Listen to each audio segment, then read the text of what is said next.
Бүгіннен Государственный университета Максим Кирович Амосов атын қассылақтан сөйлейді.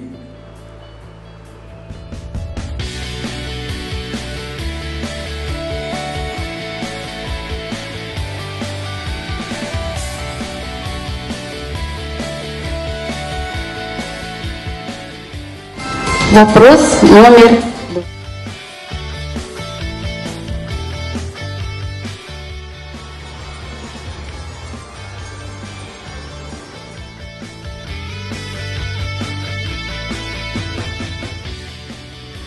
Еще раз добрый день, участники первого устного и бесплатного конкурса «Учитель учитель». Всех поздравляем с успешным участием.